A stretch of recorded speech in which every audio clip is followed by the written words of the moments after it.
Se va a iniciar la grabación para que después se puedan insertar y ver todo completo.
Ayúdame a cantar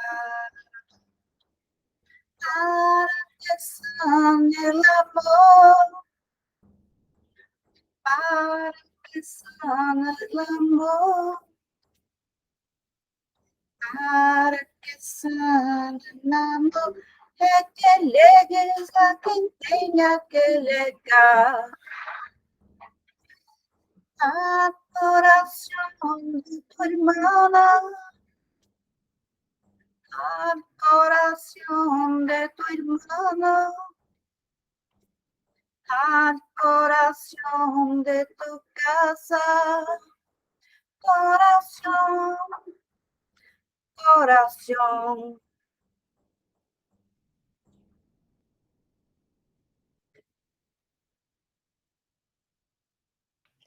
Qué lindo, Isabel.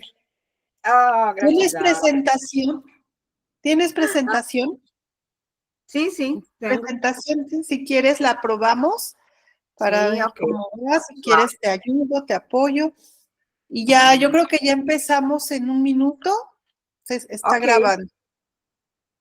Vale.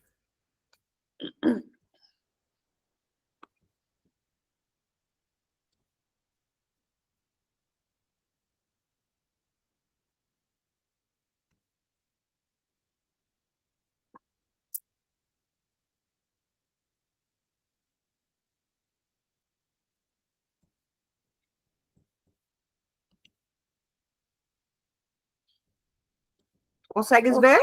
Bien, sí se puede ver. Ok, si quieres, ya te presento.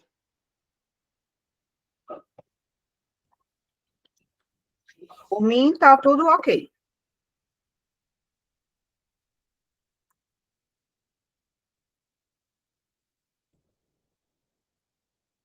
Ok. Pues buena tarde. A las que están aquí, gracias por acompañarnos en vivo.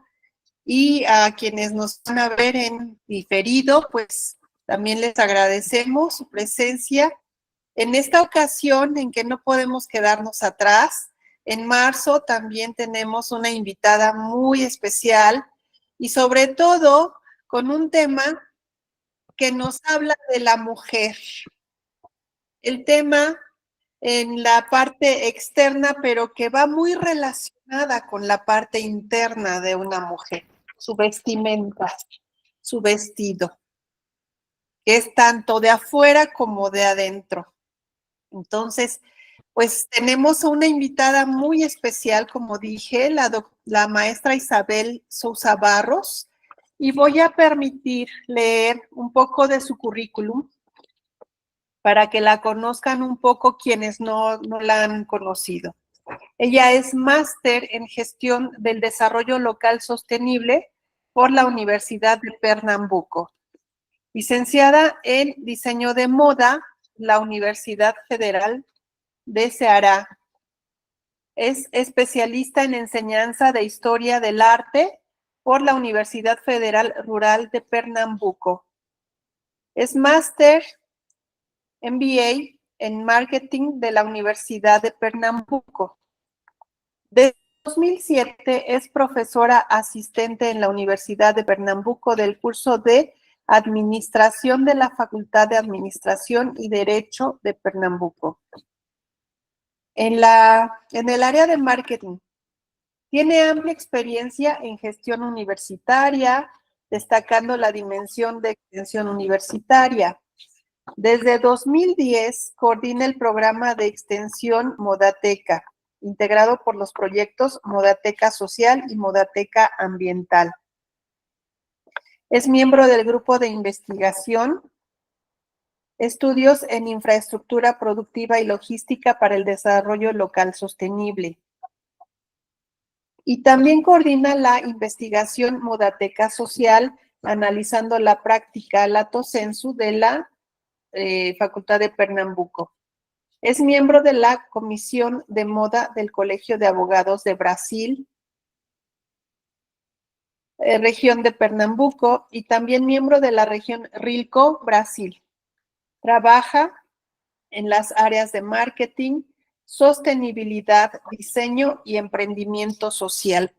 Como vemos, tenemos aquí una especialista en diseño de modas y diseño y derecho que nos va a compartir un lindo tema en este mes de la mujer. Muchas gracias, maestra Isabel, la dejo con el micrófono. Muchas gracias por acompañarnos y en nombre del presidente, el doctor Julio Álvarez Botello, le damos la más amplia bienvenida a usted y a toda nuestra audiencia. Boa tarde, muito feliz, muito honrada pelo convite que recebi da Malu, né, da Rede Rilco, né, que é uma organização, né, que trabalha aí com diversas universidades no mundo, né, na América Latina. Eu sou membro da Rilco desde o ano passado, finalzinho do ano passado, recebi um convite do professor Emanuel Leite, que é um querido, muito articulado, e me apresentou, assim, um mar de pessoas muito especiais, né? Então, faço esse agradecimento ao professor Júlio, né, que é o presidente da Rilco, a Malu, mais uma vez, a Ericê, que é a representação aqui do capítulo Rilco Brasil, né? O professor Emanuel Leite também, que é uma inspiração na vida de muitos acadêmicos, muitos professores, muitos docentes, né, e já agradeço aqui também a presença, né, da professora Elizabeth Baringá, a professora Maria de Jesus, que nos acompanha aqui do Brasil, lá do Ceará. Estou vendo aqui Leandro Barros, foi meu aluno, está em São Paulo, trabalhando, Marcela também, muito obrigada pela presença de vocês. E agora eu vou pedir licença a vocês, né, para tocar um canto, né, na verdade, tocar e cantar uma música curtinha para poder homenagear as mulheres. Então, assim, a gente está num mês que é muito simbólico para as mulheres, né, no mundo inteiro, mas a gente tem que ter consciência que essa data, ela passa, né, mas a mulher está aí durante toda a sua história, né, carregando todos os seres no seu ventre, e essa é uma pequena homenagem que eu faço aqui com o meu tambor Lakota, né, das tribos indígenas, né, um pouquinho que eu estou aprendendo, iniciando, e eu senti esse chamado, né, quando o Malu me convidou, eu senti esse chamado para poder realizar esse canto aqui para vocês, uma forma de homenagear as mulheres do mundo inteiro.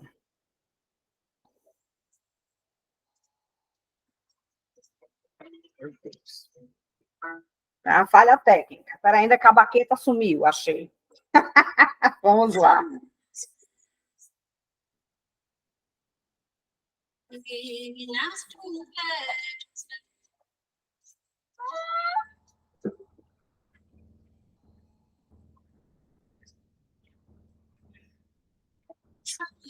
medicina, mujeres medicina, cantando y danzando, disfrutando de esta vida. Somos medicina, mujeres medicina, cantando y danzando, disfrutando de esta vida. Creciendo, siendo niñas, sabias abuelitas, mujeres creadoras, poderosas sonadoras.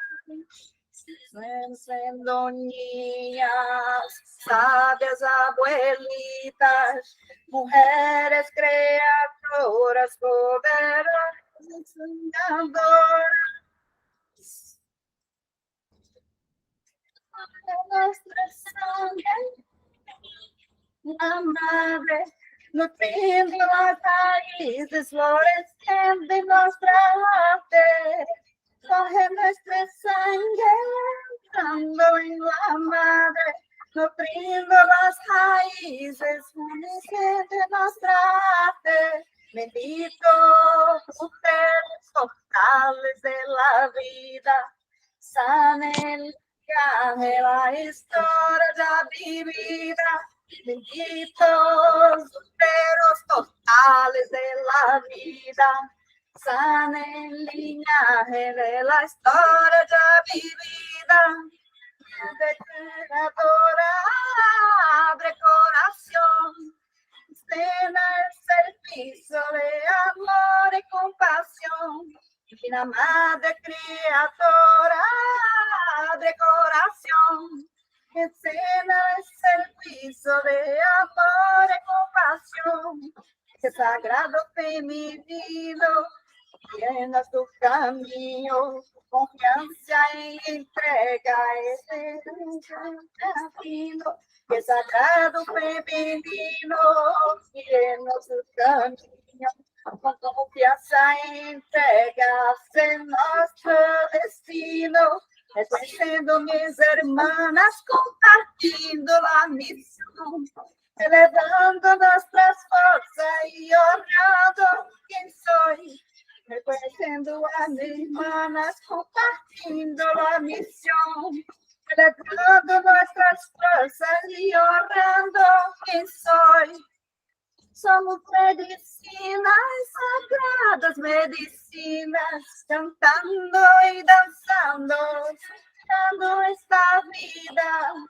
Somos medicina, sagrada medicina, cantando y danzando, despertando esta vida. ¡Hey!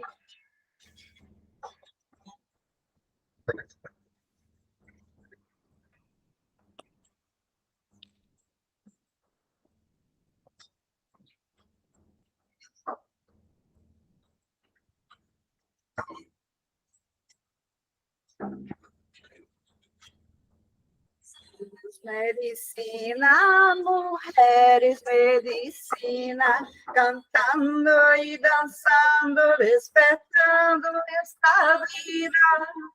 Somos medicina, mujeres, medicina, cantando y danzando, despertando esta vida.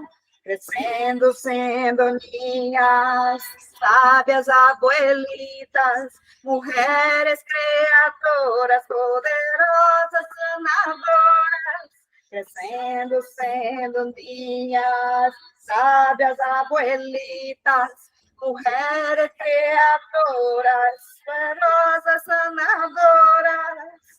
Corre nuestra sangre, entrando en la madre, nutriendo las raíces, floreciendo en nuestra arte. Corre nuestra sangre, entrando en la madre, nutriendo las raíces, floreciendo nuestra arte. Bendito úteros portales de la vida, sanen el linaje, la historia vivida. Benditos úteros portales de la vida, sana en linaje la historia vivida, divina madre creadora de corazón, de servicio de amor y compasión, divina madre creadora, abre corazón. Escena el servicio de amor y compasión, sagrado femenino, llenos tu camino, con confianza entregas en nuestro destino, que el sagrado femenino guíe nuestro camino, con confianza entregas en nuestro destino. Las hermanas compartiendo la misión, elevando nuestras fuerzas y honrando quien soy, reconociendo a mis hermanas compartiendo la misión, elevando nuestras fuerzas y honrando quien soy. Somos medicinas, sagradas medicinas, cantando y danzando esta vida. Somos medicinas, mujeres medicinas, cantando y danzando, despertando nuestra vida. ¡Hey!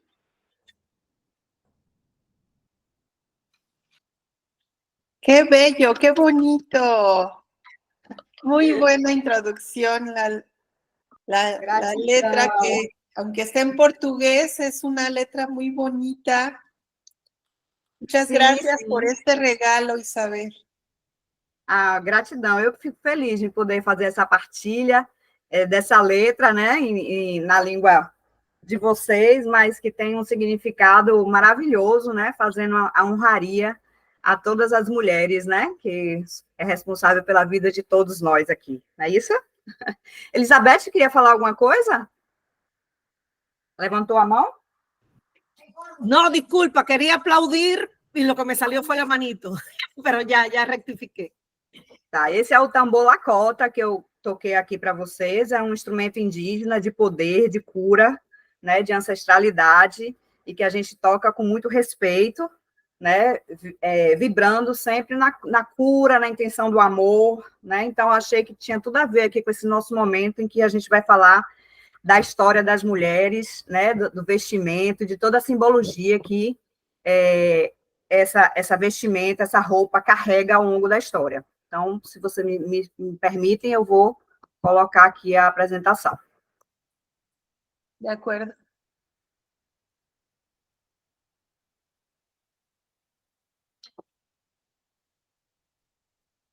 Eu vou fechar a minha câmera, porque às vezes a internet fica mais lenta com a câmera aberta, tá certo? Então, quem quiser perguntar qualquer coisa, fazer alguma colocação, por favor, fique à vontade. Nosso intuito aqui hoje é de ter uma conversa, tá? Ninguém aqui é dono de verdade nenhuma. Isso aqui é uma pesquisa, né? Uma pesquisa aberta que vem sendo desenvolvida há muitos anos, que eu sempre fui apaixonada pela história da moda. A minha professora de História da Moda, há 20 anos atrás, Jesus, está aqui, e ela sabe que eu era muito fominha, estudava muito, e sempre fui muito apaixonada pela temática. Então, esse é um trabalho, né, que a gente vem construindo aí ao longo dos anos, um recorte, né, e que a gente está trazendo aqui com muito amor para vocês. Vamos lá.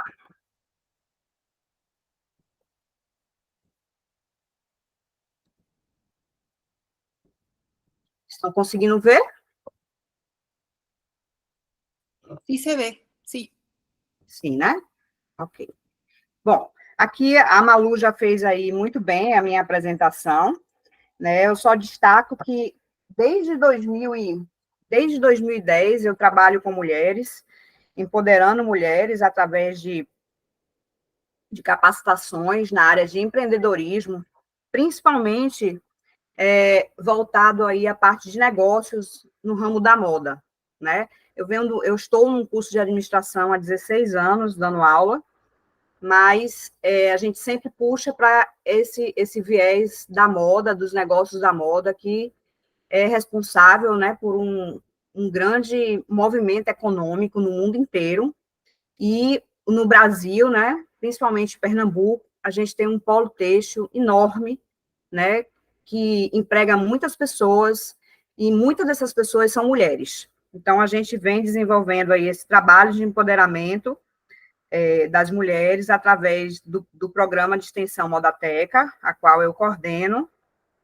desde 2010, né? Então, é um cotidiano da gente trabalhar com as mulheres, com os seus desafios cotidianos de conciliar a casa, o trabalho, ser esposa, ser mãe, ser profissional, né? Então, a gente entende isso e respeita e honra sempre as mulheres dentro da nossa trajetória.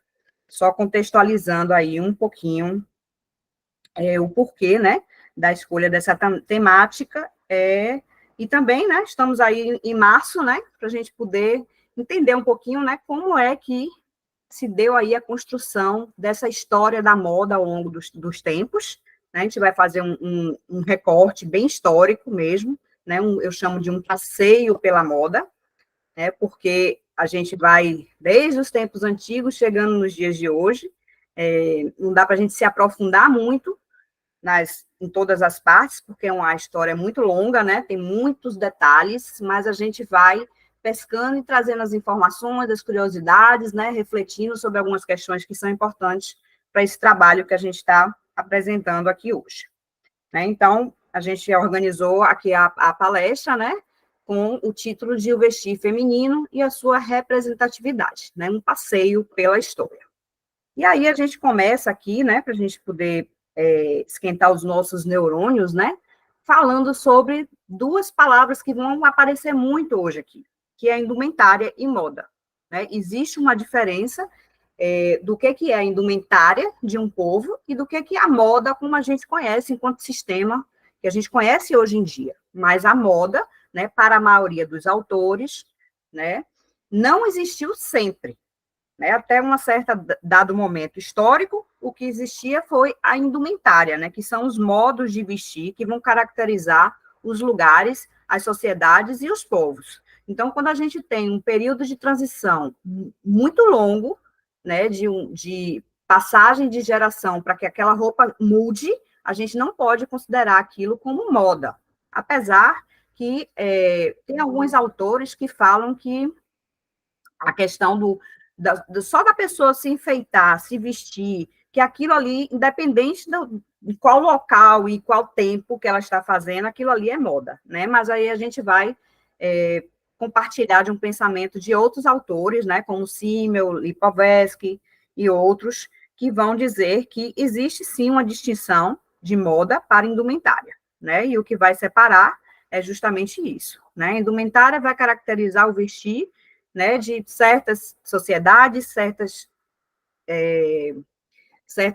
lugares e sociedades, numa linha do tempo, tá, em que a roupa vai levar muito tempo para mudar de forma, tá, por questões aí de falta de mobilidade social, enfim, né, então a roupa tem tudo a ver com esse contexto social, mas a gente precisa deixar claro esses dois conceitos, né, enquanto a moda, ela já é um uso muito mais passageiro, né? Que vai de acordo com aquele momento, com a maneira de viver e de vestir. Então, a moda ela não existiu em todos os tempos. Né? Foi a partir de um dado momento histórico, né? Aí a partir do Renascimento, que as condições políticas, sociais, econômicas ficaram propícias, né, para que a moda viesse a surgir, né, que a mudança da roupa, das características das roupas viessem a mudar de uma forma mais rápida, né, e aí, através de outros processos que a gente vai falar um pouquinho mais na frente, a gente vai explicar, né, como essa moda entra em processo de ciclo, até chegar num ciclo muito acelerado, que é o que a gente conhece hoje em dia, que vai ser chamado fast fashion. Tá? Então, o ser humano, ele sempre carregou com ele a significação, né, dentro da sociedade. E vestir é comunicar-se. A partir do momento que a gente coloca alguma coisa no nosso corpo, né, a gente está comunicando algo e através de uma simbologia, de uma significação. Eu trago para vocês aqui um conceito que é de Lipovetsky, que é um filósofo, né, que trabalha muito bem aí essa questão da moda, e ele traz um conceito que ele diz que a moda é um sistema original de regulação e de pressão social.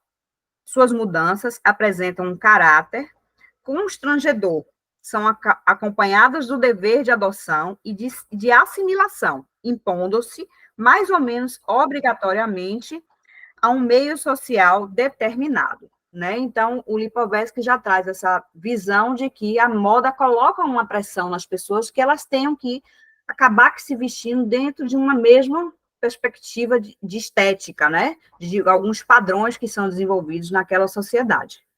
Tá? Enquanto a indumentária não tem isso, né? Passado de pai para filho e assim em diante, né? A questão das classes também políticas, enfim, né? De poder também, muitas vezes, a roupa representa ali muito claramente qual o seu lugar na sociedade.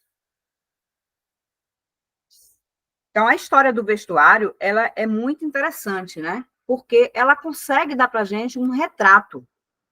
Ela consegue nos mostrar importantes fontes, né? Para a gente compreender cada período, cada fenômeno social, cultural, político e econômico que vai se passando ali. É como se fosse feito um retrato daquele momento, né? Em que a gente, através da imagética, né, da leitura daquela roupa e do contexto social, econômico, político daquele momento histórico, né, a gente conseguisse ter pistas, né, ter leituras, né, de como era aquela sociedade, como aquela sociedade se comportava, né, quais os anseios, né, qual a moral, enfim, né, várias questões aí. Então, a história do vestuário, ela também vai trazer para a gente a história dos corpos, das paixões, das percepções, das representações, e vai também levar em conta, né, como é fundamental a importância de conhecer a história, para obter sempre um bom entendimento sobre as origens, as crenças e as influências que muitas vezes estão presentes nos dias atuais, né? Essa é a fala de Calanca, né, que traz aí esse viés histórico, mas que a gente pode muito bem trazer aí para essa interpretação da história da moda. O vestir, né, traz algumas questões junto com a questão da vestimenta, né, algumas funções, que a gente pode dizer que é a proteção, o pudor e o adorno. Né? Então, quando a gente se veste, a maioria das vezes, a questão da proteção, ela está ali incipiente, inerente ao ser humano, né? Se proteger do frio, se proteger do sol, se proteger das intempéries, né? Então, uma proteção mesmo física, né? Uma barreira física, né? De proteção do corpo físico, né? E aí a gente já tem outras dimensões aí, outras funções, que são o pudor e o adorno, né? O pudor com relação às partes íntimas, e aí vale salientar, né, que existem algumas sociedades, algumas civilizações que, por questões culturais, mostrar um seio, mostrar um corpo mais nu, não é uma questão de pudor, né? Não precisa esconder. Para aquela sociedade, aquilo é normal, então não existe essa questão da vergonha, né? Para outras, sim, a gente pode pensar aí na cultura muçulmana, né? Que a mulher se veste dos pés à cabeça, que não pode mostrar nada, só basicamente os olhos. Né? Então, ali tem uma questão do pudor muito forte, tá? A questão do adorno também é muito inerente do ser humano. A gente for ver lá os registros das pinturas rupestres, dos desenhos nas cavernas e tudo, sempre existe uma representatividade muito forte do adornado, o enfeitar. Né? Então, é muito interessante a gente saber que toda a roupa tem essas funções, né? Umas mais de proteção, outras mais de pudor, outras de adorno e proteção, enfim, de pudor e adorno, e assim vai. Né? Esse conceito é trazido por Flugel, né? Em que ele diz que as roupas são fruto de um comprometimento constante entre o pudor e a decoração. Então, assim, sempre está ali concorrendo, né? Essas duas funções da roupa, né? O pudor e a decoração. A decoração visa atrair a atenção dos outros, ou seja, né? A decoração visa revelar, atrair os olhares, né? E o pudor visa ocultar as qualidades do corpo. né? E esconder. Então, é meio que uma dicotomia, né? Você esconde, mas você também quer ser visto, né? Esse visto, ser visto, vai muito do que os outros vão pensar de você, né? E o pudor do que você pensa sobre você, né? Você se aceita, aceita seu corpo como ele é, né? As mulheres têm essas questões aí de uma cobrança social muito forte em relação ao corpo, né? Que foi um padrão que foi muito colocado pela moda também, né? Dos corpos magros, corpos que servem muito para carregar roupa, mas não respeitam, né, as individualidades de uma mulher que acabou de ter um filho, de uma mulher que está acima do peso. Então, assim, muitas questões que estão ali que tem a ver com que você quer esconder porque existe uma pressão social da moda, né? Digamos assim. Então, a mulher, ela é o ser, né, mais pudico e, ao mesmo tempo, mais exibicionista dos sexos, né? Ela quer ali, entre o homem e a mulher, historicamente, a mulher sempre vai estar se enfeitando muito mais do que o homem, e, em muitos momentos da história, ela vai estar também se escondendo muito, né?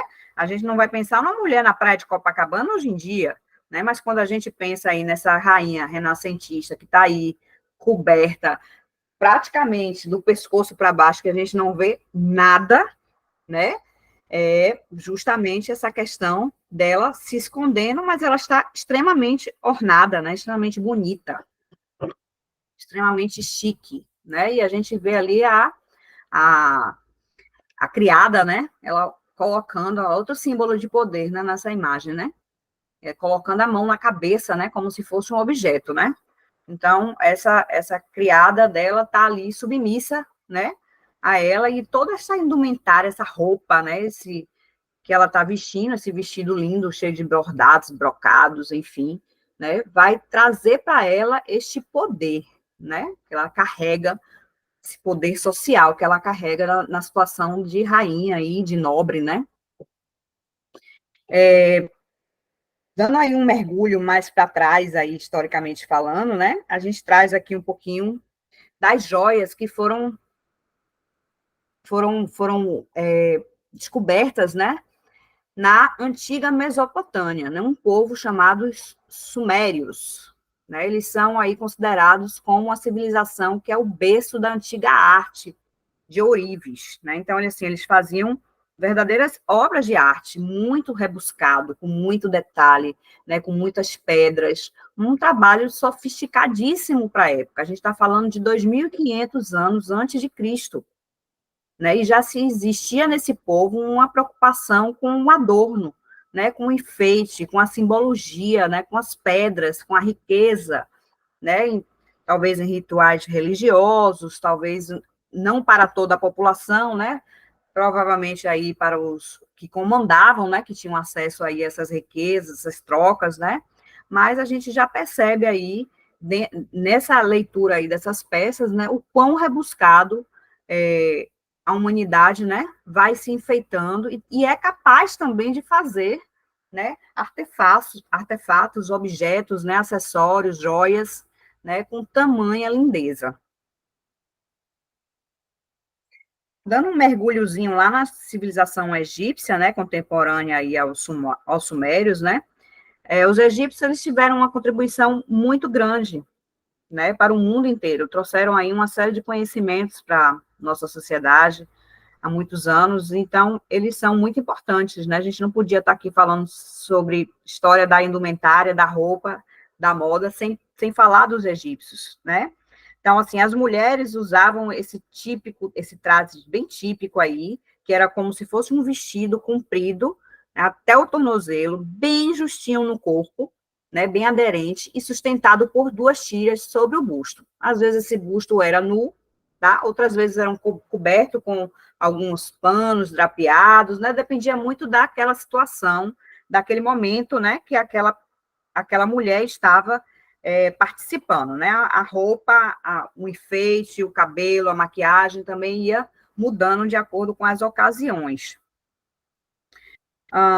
Os tecidos, né? Utilizados aí nessa civilização egípcia, o linho, né? Eles usaram aí muito sabiamente o linho, os drapeados, né? Os plissados, tecidos nobres, algodão também, eles já tinham um domínio aí sobre tecer algodão. Já tinham também a questão do domínio do tingimento, né, mas existia um predomínio aí da cor branca, né, nos trajes. A pele do animal, muitas vezes era considerada impura, né, e só era permitido usar alguns sacerdotes, alguns líderes religiosos, em alguns momentos que se era permitido utilizar. Uma curiosidade, né, que eu acho que toda mulher deve saber, né, que eles tinham uma obsessão muito grande pela beleza, né? Então, eles criaram aí batons, delineadores, cajal preto, bem marcado, veio da civilização egípcia, né? Veio das mulheres. Eles também desenvolveram muitas tinturas para cabelo, perfumes, banhos, né? A Cleópatra, existem registros, né? E que foram relatados em filmes, né? Que ela tomava muitos banhos, né? Para poder amaciar a pele, banhos em leite. Usavam muitos cremes também. Uma curiosidade, né, que eles usavam aí na cabeça alguns cones cheios de perfume e que esses cones iam derretendo e faziam com que a fragrância fosse encharcando as perucas. Então, muitas vezes o cabelo que eles usavam não era o natural, eles raspavam, né, tinha muito piolho na civilização egípcia, tinha muito uma questão, mas eles eram muito higiênicos. Então, eles tinham esse hábito de raspar a cabeça, mas utilizar perucas de cabelo humano, né? E também perfumes, para poder aí cuidar, eles tinham muito esse cuidado, né? Com cada um tinha um cuidado muito íntimo, né? E aí a gente vê essas pinturas, né? Nos túmulos, a descrição do cotidiano dos egípcios, muito ligado aí à questão do cuidado. E trouxe aí muita coisa aqui para a gente, que é mulher, né? Muitos produtos vieram aí dessa civilização. Não tem como falar em Egito, em a civilização egípcia, sem falar de Cleópatra, né? Então, algum registro aí em baixo relevo, né? E que aí traz a ideia aí de como era essa figura feminina, né? Uma figura com muito poder, uma figura que governou aí a mão de ferro e muito articulada, né? E que usava muitas joias, muitas roupas luxuosas, né? E essas roupas luxuosas que a Cleópatra usava acabavam por demonstrar, né, ser um instrumento de poder dela e de status político que ela tinha dentro daquela sociedade ali, né? E desafiava muitas vezes os padrões sociais da época, né? Era uma mulher, né? E uma mulher que trazia em toda a sua indumentária, né, uma questão muito forte da imagem, né? E do impacto daquela ostentação de tudo que ela carregava, né? Então, aí do lado direito da tela, vocês têm aí uma imagem do filme Cleópatra, de 1963, né, onde traz aí a Elizabeth Taylor fazendo uma interpretação magnífica dessa figura enigmática, né, e tão explorada, e tão trazida em documentários, livros, filmes, que é a Cleópatra. Aqui a gente vê uma referência em muitas marcas de atualidade, em que a gente vê muito clara a inspiração, né, bebendo na fonte desses traços, desse design, desses tecidos, dos ornamentos, e muitas vezes a gente não se liga, né, da onde é que veio isso, né, mas a gente olhando aqui, a gente vê claramente, né, há uma influência muito forte, né, nos dias atuais, em coleções aqui de 2009, 2011, 2012, 2014, né, trazendo aí essa imagem, né, do povo egípcio e de toda a sua beleza. A cultura bizantina também foi contemporânea, né, aos egípcios, e eles também tinham uma questão estética muito forte, né, as mulheres também, principalmente as nobres, elas tinham aí uma indumentária riquíssima, né, com muita pedraria, com muito enfeite, com muito adorno, com muito brilho, com muita pedra, tudo isso demonstrava, né, o poderio desse povo em relação às suas posses econômicas, e sempre sendo reservado, né, e o que foi trazido para a gente a nível de registro é dos nobres, né, dos políticos que estavam ali levando aquela civilização, né. Então, a gente também aqui do lado direito, a gente consegue ver claramente uma influência bizantina em muitas peças de moda da atualidade, tá? Então, a gente tem aí uma página, se eu não me engano, acho que é da revista Vogue, né, que faz aí esse apanhado né, de peças que a gente vê claramente uma estética bizantina, né? Então, as mulheres eram belíssimas, né? Muito bem adornadas, muito belas, muito poderosas, né? Com todos esses brilhos e essas pedras preciosas. Seguindo, a gente chega na civilização cretense, né? Uma ilha, mas que também tinha, na época, uma representatividade muito grande. Eles eram navegadores, exímios comerciantes, tá? E eles tinham um relacionamento com vários outros povos. E é interessante falar que esta civilização era uma civilização matriarcal, né? Então, a mulher tinha uma representatividade e um poder muito grande dentro da sociedade. E aí a gente pode fazer uma relação, porque a principal deusa, né, que eles, na parte de religião, eles reverenciavam, né, era uma deusa feminina, essa deusa que está aqui retratada nessa escultura, né, a deusa da serpente, né,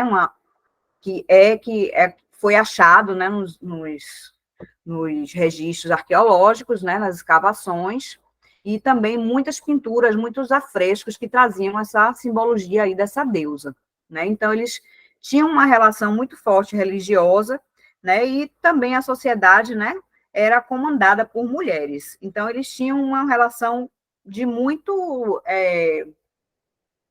reconhecimento, de muito respeito às mulheres, justamente por essa ligação religiosa e política que se misturava, tá?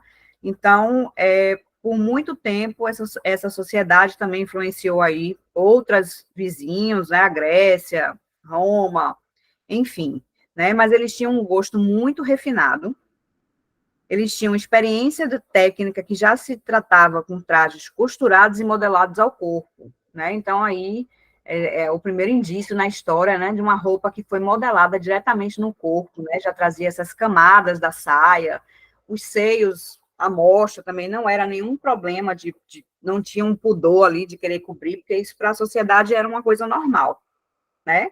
Então, traz essa imagem belíssima aí, né, dessa estátua, a gente traz aqui, e do lado direito a gente vê uma releitura, né, dessa roupa, né, dessa indumentária cretense, baseada nessa deusa, né, que era adorada aí pela civilização cretense.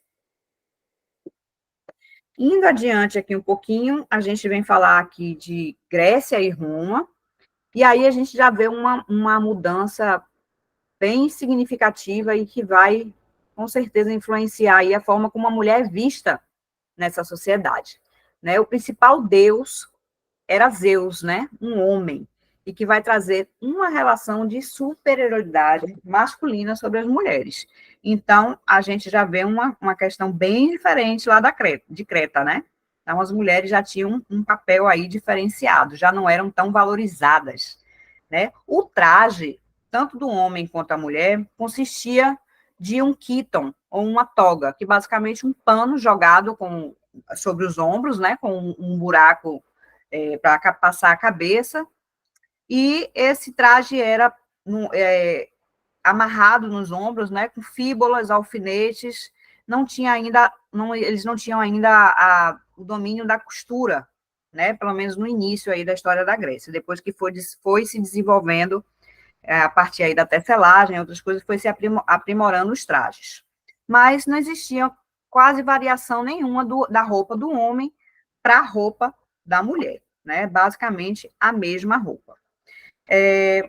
Com relação às mulheres de cidades diferentes, as mulheres de Esparta, elas tinham uma maior liberdade do que as mulheres de Atenas, né? As mulheres de Esparta, elas podiam praticar exercício físico, né? Na ausência do marido, que se fossem guerrear, conquistar outros povos, né? Elas podiam administrar os negócios, então, assim, elas tinham uma voz um pouco maior dentro dessa sociedade espartana do que em outras cidades. Então, isso é uma coisa bem interessante também.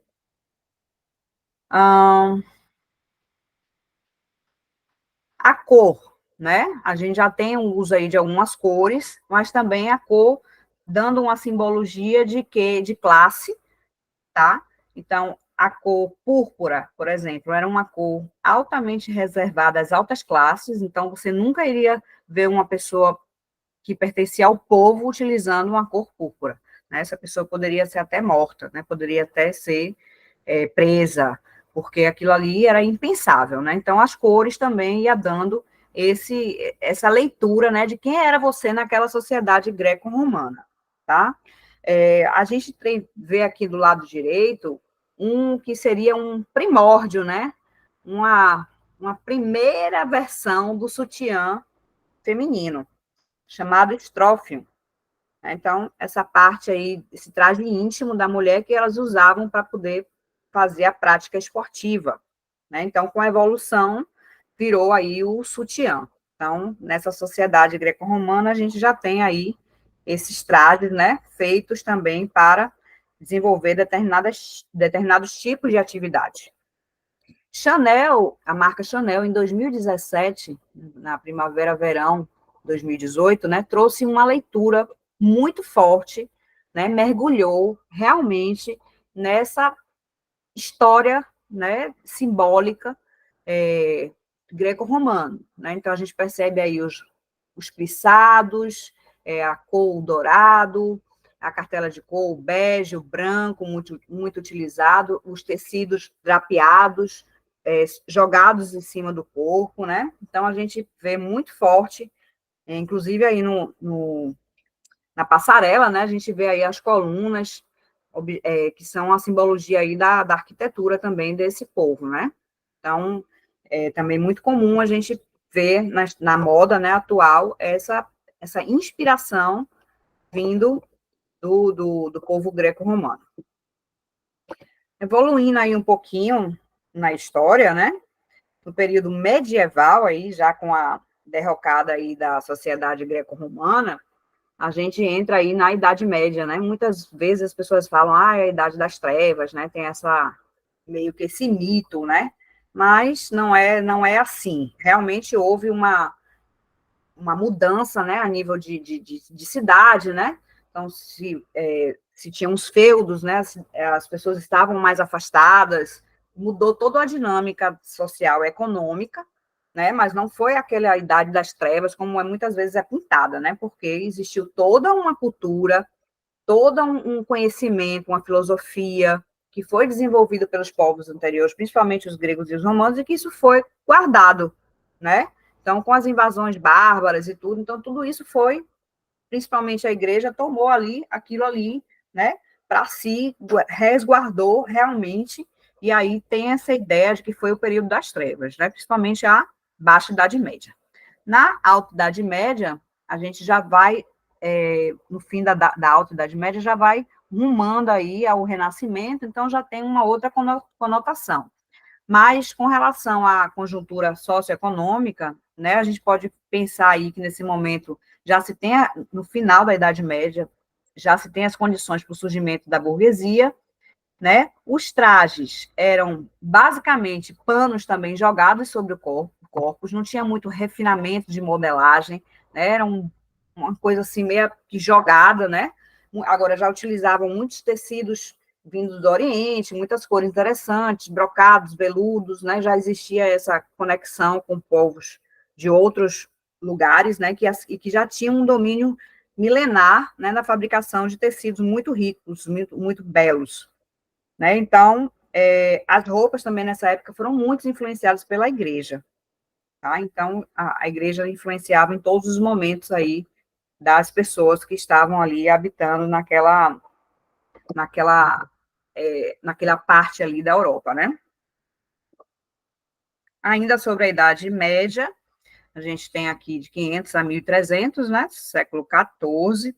A indumentária feminina era muito adaptada também, muito próxima à do vestuário feminino, como eu já havia dito, né? As mulheres usavam também um tipo de túnica, sem mangas, né? Os braços apareciam aí muito livres, né? Mas sempre tinham uma série de capas, né? Por cima ali das roupas, né? Elas usavam também alguns lenços, a manga era bem longa e também podia ter até o comprimento da túnica. Inclusive, sempre volta em umas mangas bem, com a boca bem grande, né? Então, é uma referência a essa roupa, né? Principalmente da mulher, que aqui se usava, essas túnicas, se usavam na Idade Média. Então, a gente sempre está fazendo a leitura aí com quem trabalha com moda, né? Sempre dá esses mergulhos na história para fazer a inspiração.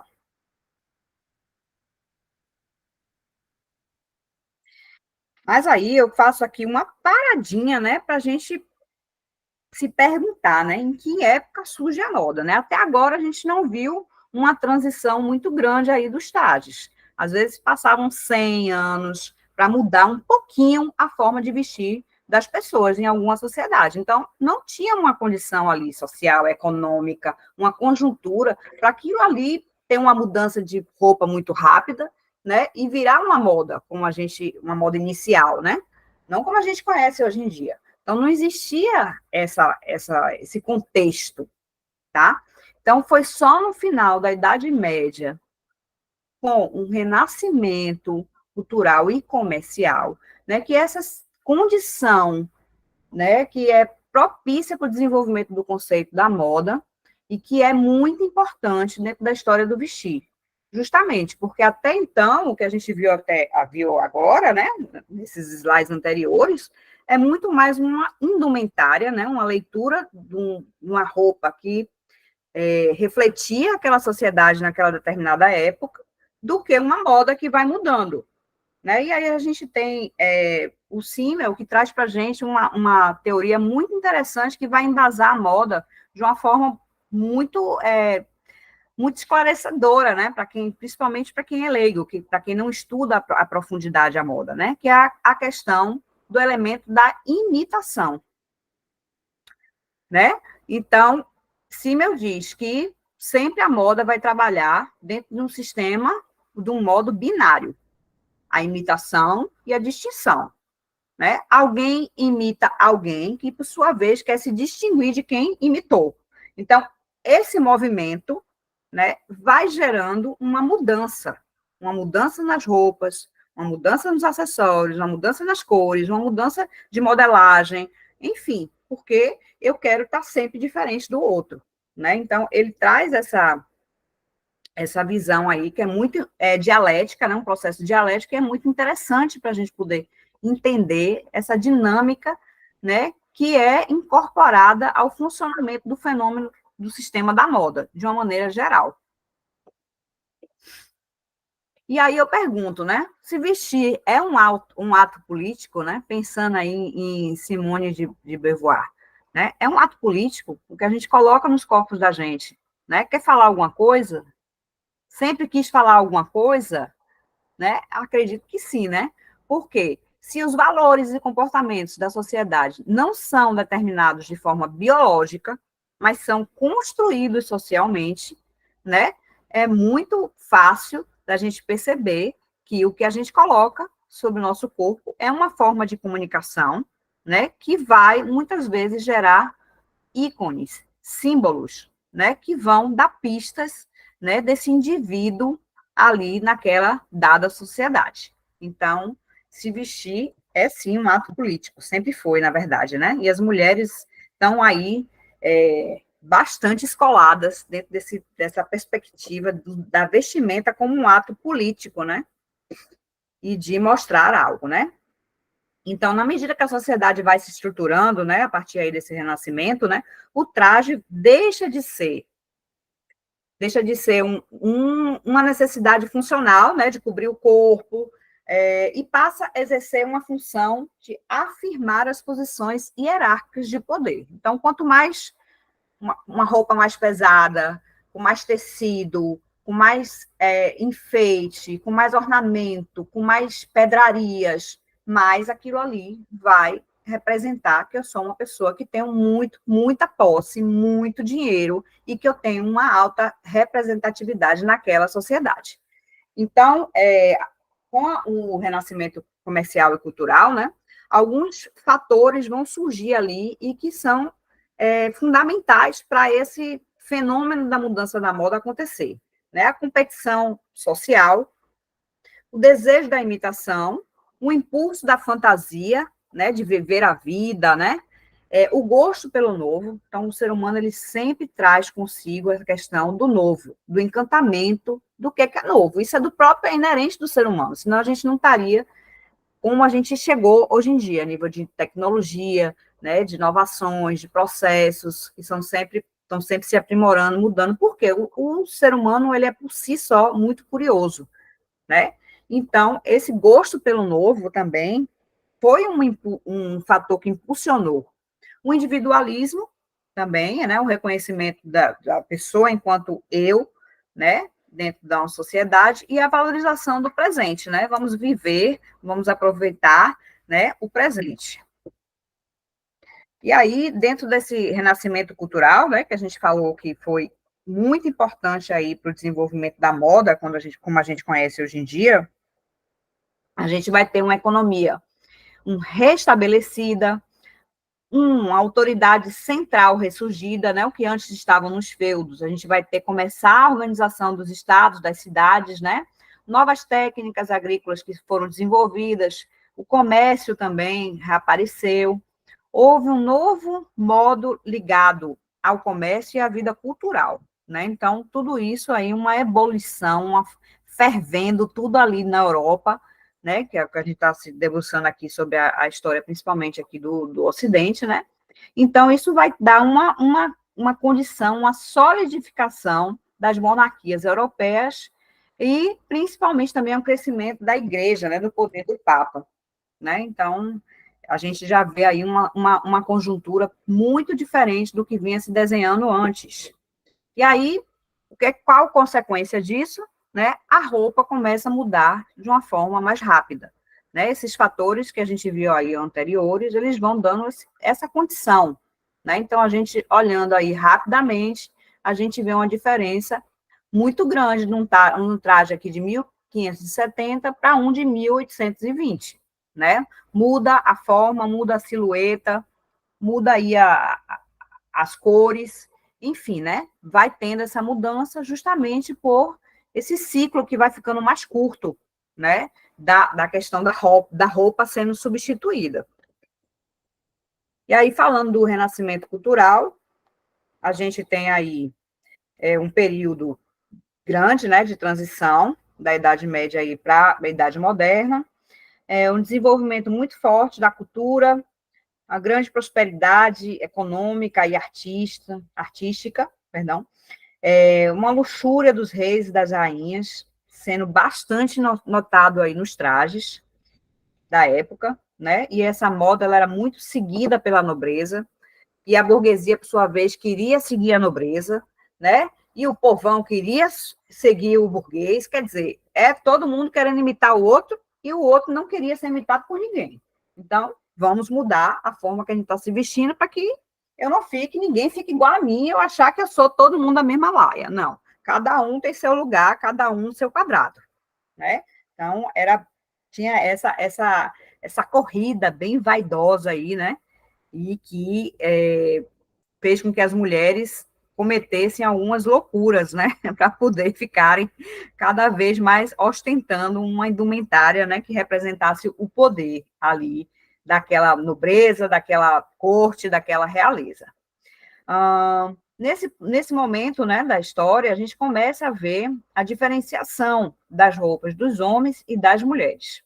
Então, as saias que tinham um comprimento bastante bufante, as mangas eram bem compridas, bem bufantes também. Deixa eu passar aqui. Bem compridas, bem bufantes. No cotovelo, ela ia afinando, né, e ficava mais justa, muitas vezes aqui no punho. Muitas cores, como o azul, real, o bordô, o verde escuro, né, são cores bem típicas aí, o bordô dessa época. E a gente não pode negar, né, a luxúria das cortes, dos reis e das rainhas, que é bastante notado nos retratos que foram pintados pelos artistas, né, e que traz aí toda essa referência imagética. Tá? Nesse slide aqui, a gente está vendo aqui um desfile de Alexander McQueen, né, que traz aí bem claramente um mergulho, uma inspiração nessas roupas renascentistas. Né? Então, claro que isso é uma roupa de passarela, né? Então, uma roupa que a gente vai usar no nosso cotidiano, no nosso dia a dia, mas daí saem muitos detalhes que vão para uma coleção comercial, podem muitas vezes ir para uma roupa que vai ser usada por um artista, que vai ser desfilado num tapete vermelho, enfim, né? A gente sabe que a moda feita na passarela ela tem um cunho muito mais de conceitual do que um cunho comercial, né? E a gente vê muitas marcas, muitas maisons, muitos estilistas fazendo esse mergulho e trazendo, né, toda essa referência aí do renascimento cultural, né? Que foi uma época muito bela, né, para a gente estudar aqui a história do vestir feminino. Aqui Valentino, também em 2019, né, trazendo aí essas estampas, esses brocados, né, do lado aqui direito, a gente tem Dolce & Gabbana, né, se inspirando aí no Renascimento milanês, né, então também trazendo toda essa poética baseada aí no Renascimento cultural. No século XVIII, a gente já vai ter aqui uma Europa um pouco mais modificada, né, uma ascensão muito grande aí da França, enquanto país, né, os homens, nesse momento, né, a gente tem que dar um pouquinho a palavra aí para os homens, né, porque a gente está falando de mulher, mas nessa época aqui, no século XVIII, não tem jeito. Os homens eram muito mais enfeitados, né, eram muito mais ornados, eram muito mais preocupados com a estética do que as mulheres, principalmente por causa do rei Luís XIV, né, chamado também de Rei Sol, né, então ele tinha aí como uma filosofia de vida, né, ser enfeitado da hora que acordasse, a hora que ele ia dormir. Então, não só ele enquanto roupa, mas todo o mobiliário, toda a arquitetura que acompanhou esse período, né, tudo está muito intrinsecamente ligado, né, e ele foi uma pessoa responsável, né, por fazer com que os homens conseguissem, uma vez na história, serem mais enfeitados e mais pavorosos, assim, a nível de coisas em cima do corpo, né, do que as mulheres. Então, as mulheres estavam mais calmas, né, as roupas mais calmas, a maquiagem mais calma, o cabelo mais tranquilo, do que os homens nesse momento, né? A roupa feminina, ela era menos pomposa e enfeitada do que o homem, né? Então, os homens usavam peruca, empoavam o rosto com pó, né? Existia também uma questão sanitária interessante, né, para a gente falar aqui, que nessa época a Europa, né, tinha muito esgoto, muita sujeira, muita peste, muita doença. As pessoas também tinham muito medo de tomar banho com água, então utilizavam-se aí, né, dessas camadas de roupa, de muita maquiagem para poder, muito perfume para poder esconder, né, toda a sujeira da falta de banho, né, dessa higiene aí que não era essas Coca-Cola toda, né, essas coisas todas, né. Então, a roupa também desse momento, né, os saltos, né, salto porque as cidades também não tinha nem como andar, esgoto para tudo que era lado, então todo mundo precisava estar com um sapato mais alto, né, para poder andar aí sem poder se sujar na lama e no esgoto que estava lá a céu aberto. A revista ela teve um papel muito importante na história da moda dessa época, aí do século XVIII, porque foi a primeira a divulgar notícias de moda, de luxo, de etiqueta e de assuntos que eram justamente relativas à corte do Luís XIV, né, do Rei Sol. E aí a gente também chega aqui num momento muito pomposo, né, no século XVIII aqui, e falar da figura da rainha Maria Antonieta, né, que foi uma mulher muito destemida à frente de seu tempo e que usou de uma maneira poética a moda para expressar suas opiniões e pensamentos. Então, assim, a nível de história, é uma das épocas que tem os vestidos mais bufantes da história, né? Feito com muito tecido, muitos tecidos nobres, que retratavam essa época aí, né? Modelagens elaboradíssimas, né? Muitas ancas, muitas estruturas, as mulheres levavam muito tempo para se vestir, muito trabalhoso, até para ir no banheiro era complicado, né? Então, as mulheres tinham que estar ali presa o tempo inteiro, porque como é que vai no banheiro com uma roupa dessa? Né? Então, vamos fazer todos os nossos compromissos sociais e no final do dia ou faz ali mesmo, ou segura, então, né, a opressão da roupa, né, em cima do corpo, né, se respeitar as questões fisiológicas por uma questão de imposição social, né, de se mostrar, né, essa oponência aí de todo esse contexto da corte. Os penteados eram altíssimos, os vestidos muito bufantes, as peças eram verdadeiras peças que faziam referência a uma arquitetura da época. Né? O estilo é um estilo conhecido como rococó, muito rebuscado, tá? E esta rainha, a moda foi tudo, né, para ela, né? A moda não se resumiu apenas a roupas luxuosas e tendências da época, e sim uma forma de comunicação, um meio de expressão, de expressar sentimentos, sensações, indignações, e principalmente protestar contra o que ela julgava errado. Então, ela teve, assim, uma visibilidade muito grande na Europa, né, um poder muito grande, e a indumentária dela, a roupa dela, era um reflexo, né, também de como ela percebia e de como ela queria agir politicamente, né, naquele momento.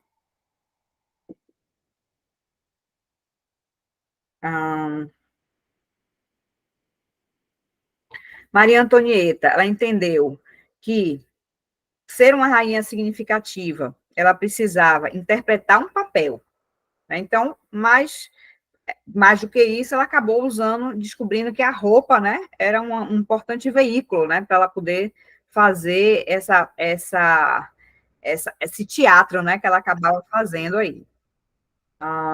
Então, aqui os penteados, né, a gente trazendo aqui uma verdadeira um espetáculo, né, de penteado, né, nas alturas aí, imaginem o peso de uma peruca, de um penteado desses, que na época chamado de puff, né, os penteados podiam chegar a 1 metro de altura. Imagine a gente hoje em dia andando aqui nas ruas das cidades com um penteado desse, né, como? Impossível, né, mas as mulheres estavam ali para ostentar o seu poder, né, o seu papel naquela sociedade, então era realmente uma coisa de enfeite, né? Não, nem se mexia, nem respirava, né? Então, esse puff aqui de barco, muito interessante, que Maria Antonieta usou em homenagem à independência americana, que foi conquistada com a ajuda dos navios franceses. Então, ela fez assim, né? Uma homenagem, né? Através do seu penteado elaboradíssimo, né? Aqui do lado esquerdo, a gente tem aqui a nécessaire, que foi pertencente a Maria Antonieta. Então, assim, né, cheio de apetrechos, né, assim, muito elaborados, muito finos, né, assim, uma caixinha maravilhosa, né, todos nós, mulheres, gostaríamos de ter uma caixinha dessa, como necessaire. Então, muito chique, né, essa nossa rainha aí, Maria Antonieta. Aqui do outro lado direito, né, uma charge, né, uma ilustração, né, que mostra até as pessoas subindo numa escada para poder fazer esse bendito desse penteado aí, né? Dessa peruca que vai realmente lá nas alturas, né? De fato, para os residentes de Versalhes, roupas e outros emblemas aparentemente superficiais continuavam a ser medidas concretas de sucesso ou fracasso. Então, quanto mais roupa, quanto mais altura de cabelo, quanto mais enfeite, quanto mais tudo, né? Representava que aquela pessoa tinha um papel muito importante dentro daquela corte ali, de Versalhes. E aqui a gente vê, né, essa inspiração, essa releitura aí, né, dos penteados dessa época da Maria Antonieta, né, numa Fashion Week de 2019. Então, temos aí o detalhe das anquinhas, das saias, fazendo aí uma mescla com alguma parte de camisaria, mas a gente vê bem claro, né, esta leitura aí, nesse momento do Renascimento Cultural. Pós-Renascimento Cultural, perdão, né? Século XVIII. A Maria Antonieta ainda, interessante, né, que ela também utilizou o traje masculino, né, para escandalizar a corte. Então, ela se veste aí bem a caráter como um homem, né? E, na verdade, chocou todo mundo ali, né? Como é que pode uma rainha estar se vestindo como um homem, né? Então, ela fazia isso mesmo para chocar, né? Para incomodar a sociedade francesa. né? E ela estava disposta a ser diferente, ela encarava isso com muita naturalidade, né? Os filmes mostram isso, né? Então, ela usava essa roupa para cavalgar, mas, de qualquer forma, era uma coisa que ofendia, né, a sociedade da época, né? Porque mulher é mulher, homem é homem, roupa de mulher é roupa de mulher, roupa de homem é roupa de homem. Mais à frente, né, a gente também vê aí uma questão interessante do uso das cores também para representar simbolicamente, né, o que ela estava sentindo em relação ao desenrolar daquele momento histórico aqui, né? Então, quando o marido dela foi condenado à guilhotina, ela passou um grande período usando apenas preto, né? Refletindo aí um luto, né? Um luto que ela estava passando, né, naquele momento. Então, não cabia mais aquelas roupas com muita ostentação, com muito bordado, com muita riqueza, com muito tecido, com muita anca, não. Agora, a silhueta, ela é mais justa ao corpo, ela é mais fluida, ela é mais simples, né, e ela é na cor preta para simbolizar justamente esse momento, né, de inflexão, que é um momento que não pede festa, né, um momento bem complicado, né, da história aí. E aqui embaixo, né, tem um quadro, né, que traz aí o momento, né, em que a rainha foi condenada à guilhotina. E aí também, simbolicamente, ela estava ali vestindo-se de branco, né, com a simbologia ali que ela era pura, que era paz, que ela estava resignada, né, então a cor branca e a simplicidade do traje dela, dizendo que, né, ela meio que entregando os pontos, né? Eu estou aqui, vou morrer mesmo, mas eu estou aqui me entregando de corpo e alma, pura, leve, linda e solta, vestida de branco. Então, a gente vê aí bem claramente aí o uso das cores, né? Nessa figura feminina que foi tão importante no século XVIII. Ainda com relação a este período, né? É interessante a questão da Revolução Francesa, né, porque tinham ideais tão liberais, né, tão libertadores, e aí se falava uma coisa, mas na verdade se fazia outra coisa, né? A Revolução Francesa, ela vai romper com a ostentação da corte, né? Ela não aceita aquele momento ali, já não cabe bem toda a ostentação que a corte trazia, porque o povo estava morrendo de fome, né? E que dizia que, motivados pelo ideal de todos, de que todos os homens são iguais, os franceses aprovaram um decreto em 1793, declarando que nenhuma pessoa de qualquer sexo poderá constranger nenhum cidadão a se vestir de uma maneira específica, sob pena de ser considerado e tratado como suspeita e perseguida como perturbadora da ordem pública. Cada pessoa é livre para vestir-se de acordo de acordo com o seu sexo e como lhe convém. Mas, na verdade, isso foi apenas uma falácia, né? Só ficou no papel. Porque, na realidade, a perspectiva do discurso da igualdade de gênero e nada contribuiu para a liberdade do vestuário das mulheres. Né? Isso aí, na verdade, foi apenas uma lei, mas que na prática não funcionava, né? E as mulheres eram muito desvalorizadas, né? Também nesse momento, porque todo o poderio estava ali na mão do homem, né? Inclusive, eles diziam o seguinte: as mulheres servem para poder procriar, dar filho, né? Para poder ir para o exército e lutar. Então, a mulher se apresentando apenas como um objeto sexual de reprodução. Então, o que está escrito aqui nessa lei, que eles colocaram em 1793, na verdade, não dizia nada. Não era verídica, né? E aí, meus amigos, se vocês me permitem, né, essa licença poética, para eu poder fazer aqui arremeter para a Bahia, né, aqui no Brasil, no século XVIII, né, um movimento muito interessante que chamado aí das joias de crioulas, né, e os barangandãs, que eram usados pelas mulheres, né, que ganhavam a vida, eram comerciantes, né, eram as empreendedoras do momento, e que elas conseguiam, apesar de ser escravas, conseguiam se vestir e principalmente se ornar de uma maneira muito diferente, né, e com muita ostentação.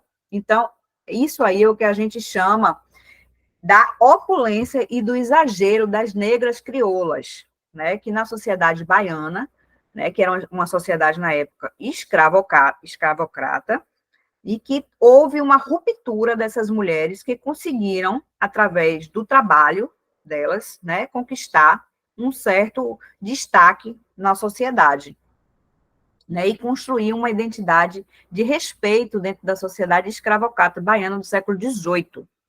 Né? Então, o uso das vestimentas e das joias utilizadas pelas crioulas se deu a materialização da autopreservação das mesmas, constituindo-se um signo de poder social. Então, a gente está falando de mulheres negras que vieram de uma história de escravização e que conseguiram, através do seu trabalho, né, se destacar, né, através de uso de uma joalheria muito específica e muito diferente da época, né? Então, isso destoava, né? Era uma coisa meio que não dava para entender, né? Que fenômeno é esse que estava acontecendo ali na Bahia, tá? Então, eu trouxe para vocês um pouquinho falar da história das joias crioulas, né? Porque eu sou baiana, eu sou de Salvador, e eu sempre morei ali vizinho ao Museu Carlos Costa Pinto, que é onde tem a maior coleção dessas joias, né? Guardadas, e uma coleção linda. Só que eu, pequena, eu nunca visitava, sempre ia no museu, mas eu nunca entendia aquele contexto, né? E aí, com o passar dos anos, aquilo ali foi me chamando muita atenção, né? E eu fui estudar isso aí. Eu acho que é uma coisa muito bela, muito linda, né? E a gente tem que também falar, né? Sobre essa questão dessas mulheres que foram tão importantes, né? E se destacaram tanto dentro dessa história aí da escravatura no Brasil do século XVIII, né? Então, elas eram as crioulas de ganho. O que acontecia com elas? As mulheres negras livres, né, e libertas. Então, com o dinheiro que elas conseguiam juntar, elas acabavam por comprar a liberdade delas, né, deixar de ser escrava, e também a da família, de outras mulheres, né, elas conseguiram fazer esse movimento e elas eram reconhecidas na sociedade, né, daquela sociedade da época ali, baiana, né. Então, eram chamadas de mulheres crioulas, e se identificavam, a gente conseguia identificar elas, né, pelas joias que elas usavam em excesso, que pode ser observado nessa época com influência tipicamente barroca, né, bem exagerada para o período, né, com características muito marcantes, e que traziam aí uma simbologia de que elas eram ricas, tá?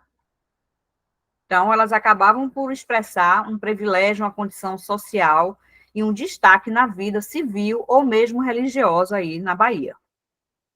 O que a gente pode falar mais? Essas mulheres eram vistas como um indicativo de prosperidade, né, uma grande clientela, e, portanto, né, elas tinham qualidade nos produtos que elas vendiam. Então, elas vendiam, muitas vezes, comida, né, vendiam tecidos, vendiam objetos que elas tinham acesso muito grande à parte de comercialização, elas conseguiam fazer isso com muita maestria, né, e elas conseguiram aí se destacar dentro de uma história bem social, né, ali daquela sociedade no momento baiana, e que elas romperam, né, com muitas barreiras naquele momento ali, né, no âmbito da escravidão, tá?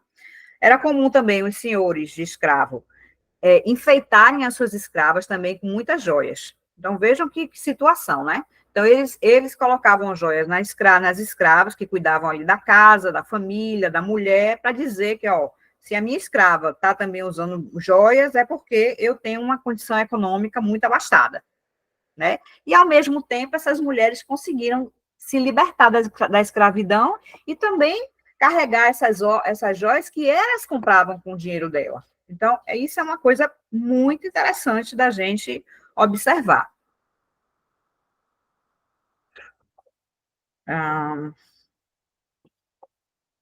No século XIX, né, a competição da moda começa a ser volta mais aí para o universo feminino, né, devido, a gente está falando aí de Europa, né, voltando aqui para a Europa, saindo do Brasil, né, apesar que o Brasil sofria uma influência muito forte de toda a moda que era divulgada e posta na Europa, né, vinha para o Brasil, né? Então, imagine a gente com um clima quente desse, né? As mulheres aqui em Recife andando com essas roupas cheias de sobreposição, cheias de camada, derretendo, suando, usando uma sombrinha que nem sabia para que estava usando, mas estava usando ali porque era uma influência europeia, era isso que se passava enquanto conceito de moda, né? Não respeitando o clima, nem a mobilidade, enfim, nada, né? Mas era o que se tinha na época. Então, essa moda, ela passa a ser bem referente aí ao universo feminino. A mulher continua sendo um reflexo do poder do marido, né? A moda trazia aí essa referência da cintura bem fininha, né, que só era possível se conseguir com o uso de espartilhos que sufocavam as mulheres, né? Existem relatos aí de mulheres que comprimiam pulmões, ficavam com problemas respiratórios, chegavam a tirar até costela para poder ficar, assim, bem fina. Então, uma imposição muito forte da questão da moda, né, no cotidiano e na vida delas, né, influenciando aí até a questão da saúde, né. Evoluções aí a nível de máquina de costura, da lã inglesa, do algodão, que vinha do norte e do sul americano.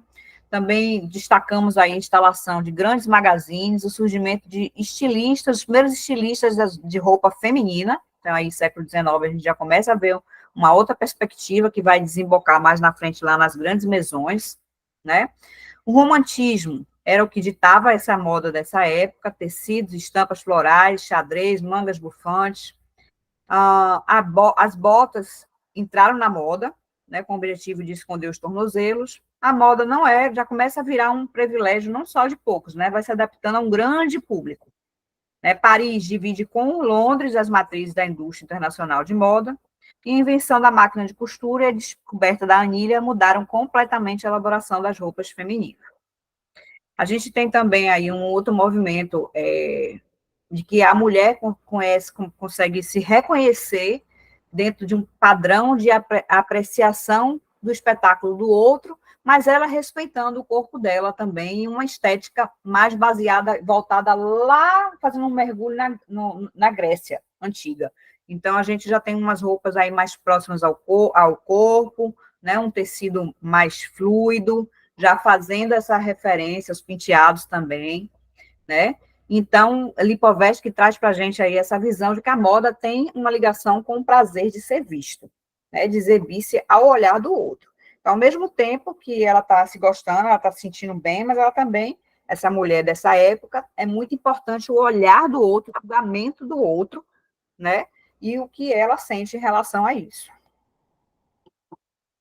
E aí, a gente está virando aqui o século, né, 1900, século XX, um período bem inusitado da história da moda, né, a Belle Époque, né, em que também as mulheres foram marcadas pela ostentação das roupas.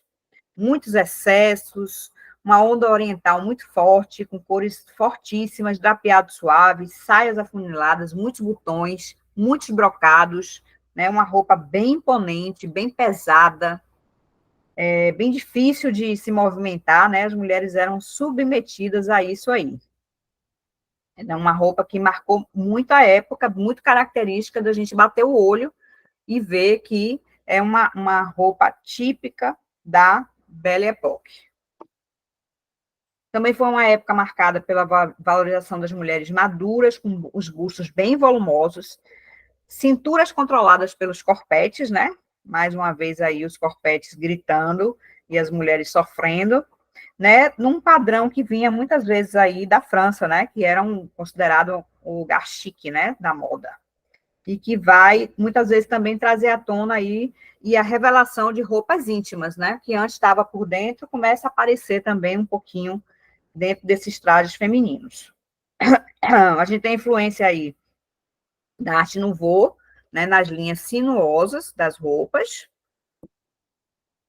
E as mulheres, como ainda não estavam fazendo a grande maioria, né, parte aí da massa de trabalho, né, ficavam muitas vezes em casa, era ali um bibelô do marido, Então, elas não precisavam de se movimentar tanto, né? Então, as roupas, elas acabavam também refletindo que não se precisava de se movimentar tanto, né? E aí, só para dar uma pincelada aqui, a gente fala um pouquinho do Frederico Wolff, né? Que é considerado aí o pai da alta costura, né? Foi muito importante aí dentro da história do começo das maisons, das grandes marcas de moda.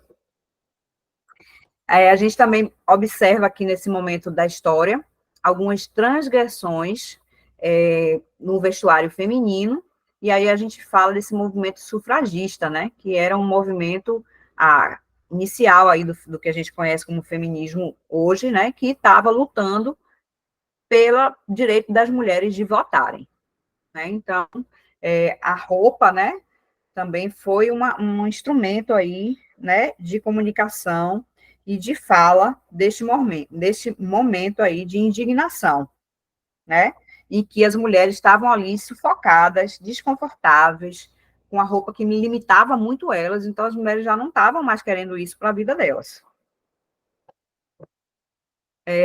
Calça bloomer, né, primeira vez aí que a gente começa a ver o uso das calças, que era uma roupa desde historicamente falando aí dos persas, foi desenvolvida pelos persas, as calças, né? Mas a mulher começa a vestir uma roupa que era tipicamente do homem, né? E aí a gente tem a figura aí da Elizabeth Miller, que foi a primeira, né, a criar isso e foi usada pela Amélia Bloomer. E aí passou a ser adotada pelas reformistas feministas, né, as sufragistas, que a gente viu no slide anterior, né, isso também simbolizava, né, que esse guarda-roupa masculino, né, estava, sim, sendo incorporado dentro do guarda-roupa da mulher. Então, isso é um indício que as mulheres estavam mudando, né. Uma das primeiras empreendedoras da moda, né, a Louise Sherwitz, acho que fala assim, ela é considerada a primeira mulher a comandar uma grife, né? Então, seu trabalho de moda foi em uma maison de Paris, logo ela se destacou por seu talento e foi responsável por levá-la a um cargo de liderança. Então, assim, uma empreendedora, né, no ramo da moda, que se destacou bastante aí nesse começo do século XX. E aí a gente começa a ver a moda, né, por década, porque cada vez mais as mudanças vão sendo mais rápidas, né? Então a gente já começa a conseguir enxergar a moda mudando de uma forma mais efêmera, tá? E a gente consegue fazer essa análise desse vestuário das mulheres a partir da década. Então, nos anos 10, aí a gente tem uma mulher que vai se entregar de corpo e alma à fúria de viver, né? Ou seja, quer viver intensamente, quer viver como homem, quer fumar como homem, quer ir para o bar como homem, quer beber, quer curtir, né? E aquelas roupas que eram lá da Belle Époque, né, que a gente viu aqui, já não cabem mais nesse contexto de uma mulher com uma vida mais agitada, né, mais inserida dentro da sociedade a nível do seu querer e do seu viver. Então, essa mulher começa a experimentar nicotina, acende seu primeiro cigarro, começa a beber, começa a frequentar clubes, cabarés, cassinos, o jazz era a música da época, né? O busto deixa de se destacar, né? Começa a ser meio que comprimido contra o corpo, né? Adotando aí, então, um visual andrógeno, né? Então, esses corseletes que antes espremiam as cinturas, agora tem uma função de abaixar o peito, né? E a cintura também vai desaparecer, as roupas começam a ter uma linha mais reta, e aí se transfere aí uma imagem andrógena, né? Mais aí próxima do homem. E aí a gente também tem o surgimento das lojas de departamento, né? E de roupas que vão suprir atividades de lazer, enfim, de esportes, né? Que as mulheres precisam de uma indumentária que não até então não se tinha, tá? Aqui a gente vê aqui, né, uma mulher aqui se caracterizando, né, para dirigir, né? E aí com seu chapéu e seu traje típico para dirigir, Poiret também foi muito importante para a história da moda feminina nessa época, né? Porque ele foi a pessoa que disse que, em nome da liberdade, decretou o fim da liberdade do corselet e a adoção do sutiã, né? Então, ele entendeu que aquela coisa que sufocava, reprimia, já não cabia mais, né? Então, dentro da perspectiva da criação de roupas dele, ele já deu uma outra leitura, né? Trazendo aí uma influência oriental, enfim. Não tem como a gente falar desse período sem destacar a importância de Chanel, né? E traz aí toda uma mudança estética muito forte na indumentária das mulheres da época, né? Diziam que seus vestidos pretos eram conhecidos como Ford, né? Como carro assinado por Chanel, todo mundo vai usar, né? Todo mundo tinha um Ford preto, todo mundo vai usar uma roupa de Chanel, né? Então, ela também se inspirou nos trajes masculinos, japonas, camisas brancas, suéteres, listrados de marinheiros, popularizou muito o uso das bijuterias, né? A questão do corte do cabelo também, curtinho, né? Também para fazer essa referência aí com a questão do masculino. E Chanel é um clássico, né? Sempre vai estar presente aí na história da moda, né? Com uma força muito grande e atravessou aí, né? Guerras, muitos momentos econômicos, mas a marca sobreviveu, né? E continua sobrevivendo, se reinventando a todo tempo, né? Então, foi desta época aí, né, que a gente está falando e vendo a importância de Chanel para a mulher, né? Como uma grande pessoa que enxergou, né, na mudança da roupa, uma ruptura, né? Também, que refletiu aí o comportamento dessa mulher dessa época. E aí a gente tem Ralph Lauren e Gucci, trazendo a inspiração, bebendo nessa fonte aí dos anos 20, né? A gente vê bem claramente aí a silhueta, né? O tipo, né, de roupa, a gente consegue enxergar muito bem essa influência do começo do século. A Primeira Grande Guerra Mundial teve um impacto muito grande também dentro da perspectiva aí das roupas das mulheres, né? Com os homens indo para a guerra aí na Europa, né? As mulheres ficam mais independentes, ficam mais sozinhas em casa. Então, é uma outra realidade, né? Permeada pela guerra, em que não cabia mais o uso de uma roupa luxuosa, mas sim uma roupa que fosse ser adequada para aquela condição de trabalho, né, que a mulher estava precisando ter naquele momento ali, né? Então, a necessidade era de trabalhar, né? E isso mudou drasticamente os hábitos de consumo, também não tinham muitos insumos, não tinha muita matéria-prima disponível, teve que se aproveitar ali o que estava naquele momento, não podia se gastar muito com a pretexto, não pegava bem, né, você tá ostentando, porque foi uma época dura, né, de guerra, né, de muito sofrimento, né, então era um momento em que a roupa também vai refletir isso aí. Então, os vestidos e saias longas já não eram viáveis, né, porque as mulheres precisavam estar no chão de fábrica. Também houve a popularização da calça por parte das mulheres, a diminuição do comprimento da saia, também justamente para ter essa mobilidade, né? O uso de meias calças, os jaquetas, o visual militar também foi adotado aí pela mulher. E com o fim das imposições, com o fim da guerra, né? A moda começa a ressurgir dentro de uma outra pegada, né? Sempre quando tem uma época de problemas, né, econômicos, políticos, sociais, a indumentária também reflete aquilo ali, quando aquilo ali vai terminando, vai se revelando uma época muito mais farta, muito mais alegre, né, a gente passou por isso com a pandemia, né, ficou todo mundo, não tinha clima para ter roupa de festa, roupa bonita, sapato novo, não, tá todo mundo em casa, dentro daquela perspectiva, então vai buscar roupa que vai mais para o conforto, para a simplicidade, para a utilidade, porque é o que o momento está pedindo. Mas depois, né, com a pandemia se arrefecendo, a gente viu aí uma moda surgindo com mais glamour, com mais excesso, por quê? Essa contradição da moda, né? A moda sempre vai sair de um lugar e se colocar em outro lugar, porque vai refletir ali aquele espírito do tempo daquelas pessoas que passaram por um momento de restrição, de tragédia, né? E aí, no momento seguinte, vai se revelando aí uma moda muito mais atrativa, feliz, né? Que vai refletir o espírito das pessoas, na verdade, né? Aqui, né, uma imagem das mulheres desfilando os uniformes militares em Nova York, aqui em 1918, os anos 20, né, foram tidos aí como os anos loucos. Então, a gente já vê logo aqui nessa cena, né, todas as mulheres bebendo até cair, né, entornando aí, né, então a moda volta a florescer, né, com o fim das restrições impostas pela guerra.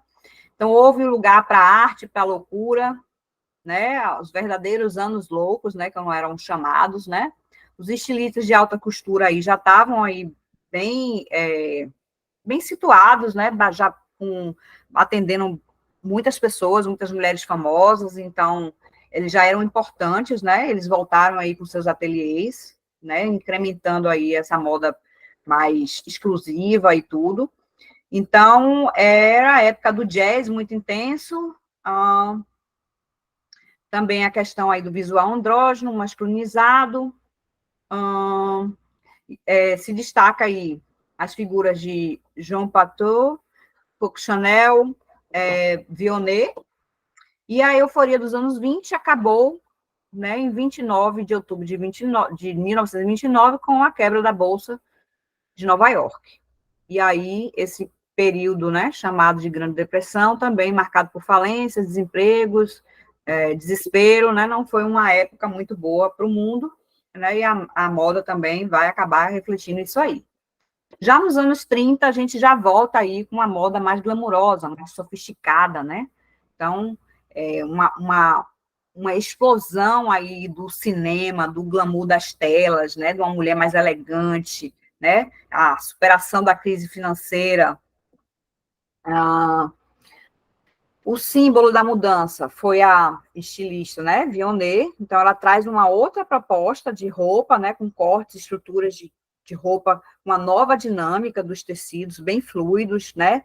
Com a sensualidade marcada nos quadris, seios fartos, a maquiagem destacando lábios, sobrancelhas arqueadas, né? Uma mulher que não abre mão da feminilidade, então, ou seja, né? Uma mulher que abandona aquela forma andrógena que foi proposta ali na década de 20 e retoma a feminilidade. A importância aí do surgimento de materiais novos, né? Introduzidos na moda, plástico, pelica, nylon, gersing, cetim, crepe. Nessa época também, a Elsa Schiaparelli, né, surgiu aí com a história do rosa choque, né, dessa cor, que também, até hoje, né, ligada aí à figura da mulher. E aí destaca-se figuras como Elsa Schiaparelli, Nina Ricci, Balenciaga. Aqui, né, algumas figuras importantíssimas do cinema, né, na década de 30, o cinema tinha uma influência muito grande, né, nesse visual, nesse shape das mulheres, então essas sobrancelhas finíssimas, né, arqueadas, né, toda uma influência aí das atrizes de Hollywood, né, Greta Garbo, Marlene Dietrich, a Mae West. Esse caso aqui é muito interessante, né? A influência do cinema na moda, né, faz com que um vestido fosse muito copiado na época, né, batizado de Lady Lytton, que é o nome da atriz, né, do personagem que ela fez. Então, esse vestido foi produzido muito, foi muito vendido, né? Tinha essas mangas bem volumosas, ombros estruturados, e aí foi vendido assim em uma quantidade inacreditável.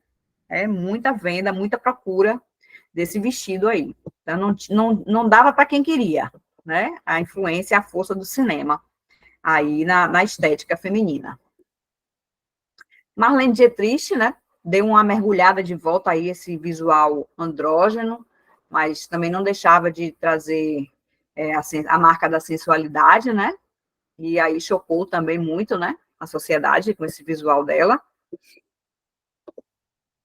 E aí, de novo, temos aí nos anos 40, né, que usar muita criatividade para superar a crise advinda da Segunda Guerra Mundial, né? Então, de novo, a guerra fazendo com que a moda tivesse que tomar um outro rumo, né? Porque já não cabia também um momento de festa, de brilho, de produção, de tecidos, muitas coisas, porque não era o momento para isso. Durante a Segunda Guerra Mundial, a indústria do nylon foi requisitada para a fabricação de paraquedas, tendas, uniformes e macas. Então, assim, né, muito do nylon que era utilizado aí para outras finalidades, né, acabou sendo utilizado para a indústria da guerra, né? E aí, nos Estados Unidos foi feita uma pesquisa e as mulheres foram entrevistadas e aí se aferiu o seguinte, que elas sentiam mais falta do nylon do que dos maridos ou dos namorados que foram para a guerra. Então, vejam assim, né, como a gente, mulher, né, se apega, né, a questões do vestir, como isso significa para a gente, né? Porque a gente sentir mais falta de um tecido do que do marido, né? É simplesmente muito curioso isso, né? Então, é uma curiosidade aí, né? Trazendo a esse momento da época da Segunda Guerra Mundial. Então, o tailleur, a peça mais característica dessa época, assimilava seus uniformes, né, se tornando uma tendência mundial, segundo Laver. Aqui, né, as mulheres bem elegantes, como sempre. A influência aqui dos acessórios, que até hoje a gente tem, né?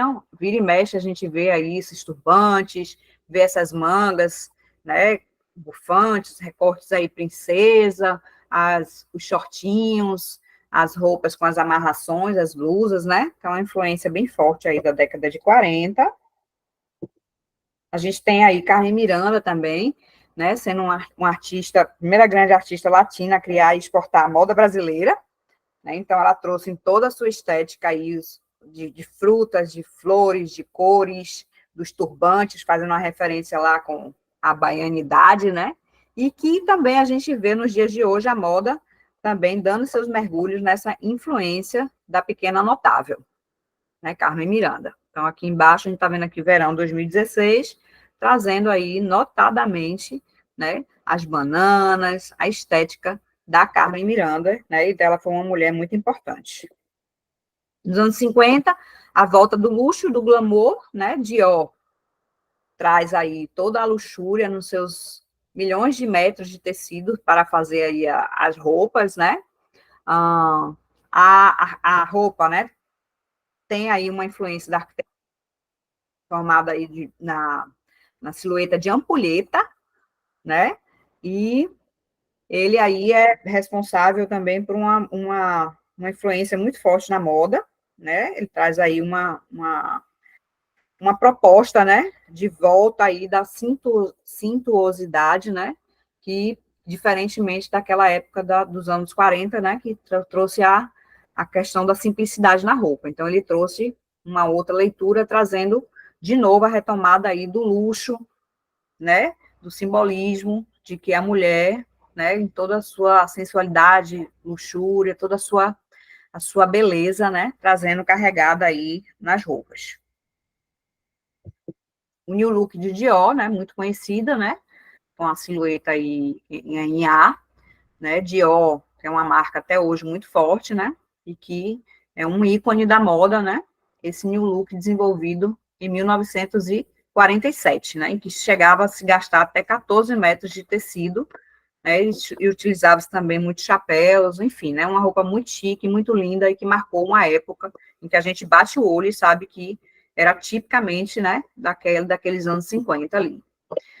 Na atualidade, a gente tem aqui a Semana de Alta Costura de Paris, né, trazendo aí, bebendo nessa fonte de Dior, né, desse new look aí, e desse shape, dessa silhueta em ar, né, trazendo, carregando aí esse luxo e esses muitos metros de tecido, né, aí para os desfiles que tem esse caráter mais conceitual. Nos anos 50, a gente já tem aí um surgimento de um jovem, né, que começa a ter um peso muito grande na sociedade, né, e eram os rebeldes com causa, né, a subcultura dos anos 50, e aí a gente tem uma série de movimentos, né, musicais, literários, beatnik, os rockers, enfim, né, muitos autores, né, que fizeram uma ruptura também na estética das roupas, né, também muita influência aí do jazz, da cultura negra, né, e da música, principalmente, né, então a gente tem aqui, ó, as Ted Girls, os Ted Boys, né, dentro de uma perspectiva aí de uma cultura rocker e beatnik. Nos anos 50, aqui também trazendo essa referência, né, de bolsas, acessórios bem típicos dessa época, né, os sutiãs aí, que Madonna, né, nos anos 80, 90, aí trouxe com a roupa de Gaultier, né, bem fazendo a referência aí para esses sutiãs bem armados, né, trazendo essa leitura aí dos anos 50, a roupa de banho, né, também começa a ficar aí mais curtinha, mostrando mais as pernas, a estética da maquiagem, né, dos lábios bem marcados, cabelos ondulados, né, então uma mulher bem arrumada, bem produzida, bem feita à mão, né, bem produzida, bem linda, né, bem marcada esteticamente aí para a influência dos anos 50. Nos anos Isabel, disculpa, Oi. perdón, Isabel, nada más para pedirte, por favor, a ver si vemos el resto un poquito más rápido, estamos ya en tiempo. Ok, Y vou adiantar. Julio, Tá. quisiera dar algunas palabras después. Tá. Nos anos 60, né, a gente tem aí o começo da era de massa, a gente também tem uma projeção muito grande dos jovens, né, movimento Black Power, Flower Power, Black Power, os jovens tendo como uma moda, como um grito, né, também de revolução, né, então, assim, é uma estética também bem marcante, né, dos anos 70, os acessórios, Max brincos, a era espacial, né, como é que a gente viu o futuro na época, a moda trouxe bastante isso, referências aí como o filme Barbarella, né, esse visual aí de futuro, né, de como seria o futuro, e até hoje a gente ainda tem muita referência dessa época aí, né, quando a gente pensa na moda do amanhã. Nos anos 70, perdão, né, gente, eu estava falando aqui, me perdi, nos anos 60, desculpe. Nos anos 70, a gente tem aí marcado muito forte pela cultura do sexo, drogas, do rock and roll, né, a cultura do hip, disco, black, punk, ou seja, né, um movimento aí no mundo, em vários países, de muita ruptura, né, em que os jovens estavam à frente e que a roupa simbolizou todo esse momento, né. E aí a gente tem aqui, né, a estética bem típica desses anos 70.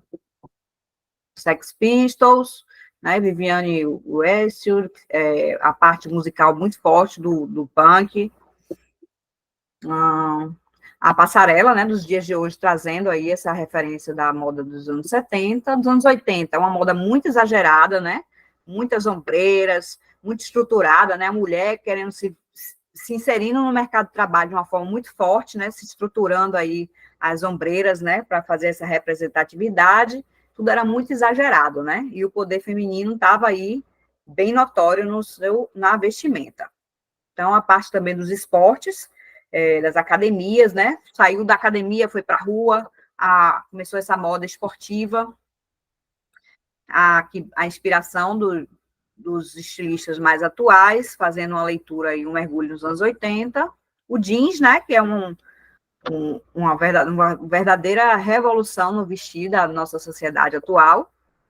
Nos anos 90, também uma época de muita diversidade, é uma época muito colorida também, meio brega, né, mas todo mundo usava, todo mundo achava lindo, né, então temos aí saias, calças, refletindo também uma moda bem diversa. Aqui também uma releitura, um mergulho aí nos anos 90, com essa estética blocada, né, das cores. Nos anos 2000 em diante, o que a gente vê? Né? A gente vê uma moda vasta e diversa, né? É como se fosse uma salada de frutas, né? Muita variedade, uma diversidade de estilos, de formas, de cores, e uma sociedade muito mais aberta a aceitar, né, tudo isso que vem se colocar aí.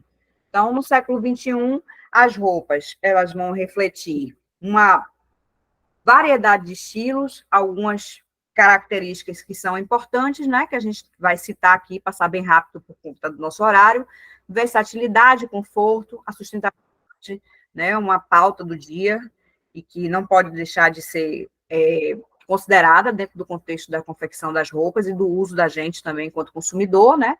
O minimalismo, a inclusão de tamanhos, né? Uma moda que respeita mais o corpo das pessoas, a expressão individual, a tecnologia na moda, a influência das redes sociais, né? Que a gente sabe aí, TikTok, Instagram, enfim, né? Que a gente quase que vive dentro dessa rede social, mistura de estilos e a valorização da moda ética, né? Que a gente vê aí uma influência da moda afro, da moda indígena, também sendo incorporado aí em vários estilos. Importante destacar aqui que, como a gente falou muito da questão da moda feminina, né, a moda a gênero, né, que traz aí a perspectiva de uma roupa que fluida, né, que busca uma expressão, é uma alternativa para a moda, mas que o homem pode usar, a mulher pode usar, então ela é muito plural, mutante e é desterritorializada. Então, para concluir aqui, nosso passeio pela moda, né, nessa tarde aqui, a gente viu aí, passeou aí por muitos anos numa história da indumentária e da moda, e a gente percebeu que existem muitos papéis em que a mulher, né, toma para si e apresenta através da sua indumentária, da sua roupa, e que acaba incluindo aí a expressão da identidade dela, a comunicação não verbal, né, o empoderamento que essa roupa traz para o corpo da mulher, o consumo significativo para a indústria da moda, né, porque a mulher, ela consome também muito, e ela também é grande parte da mão de obra que fabrica a moda, né?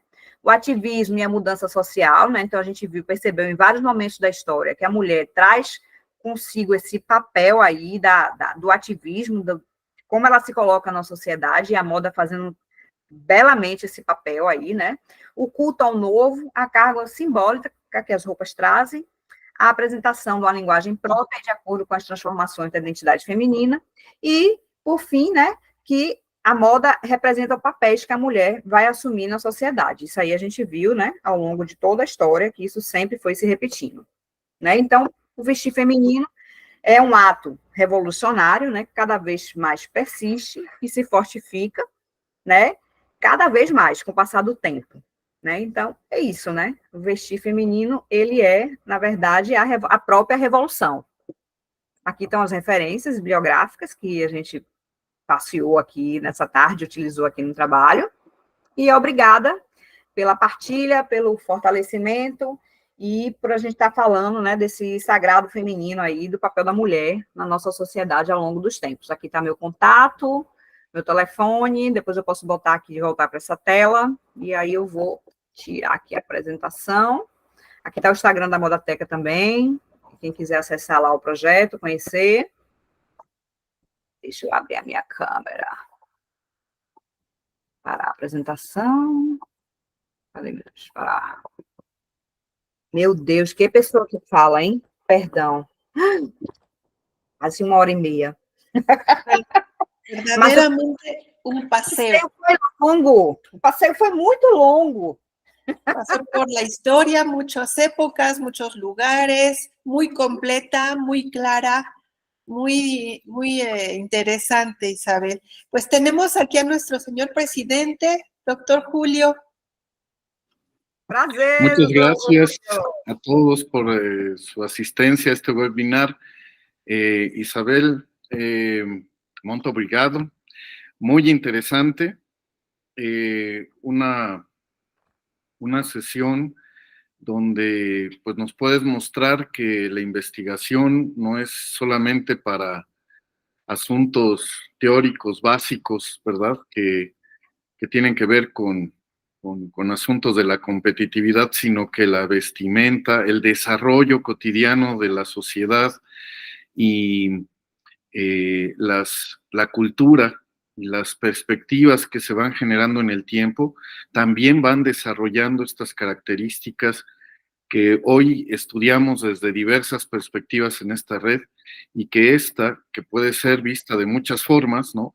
Desde un ámbito de la competitividad de un sector muy importante que es el sector de la vestimenta, de la ropa, de toda esta influencia que la cultura da sobre el desarrollo incluso empresarial de nuestros días, pues hace que esta plática sea muy pertinente, sea muy interesante y A moda é muito que, pues, complexa, né?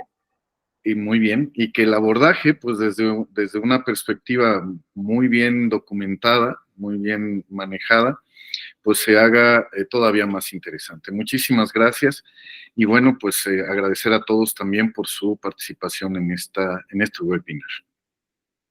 Malú. Obrigada. Sí, gracias. Gracias. Recordándoles que si no se han anotado para el registro de asistencia, está en el chat, en este sitio. Y bueno, me voy a permitir compartir una pantalla.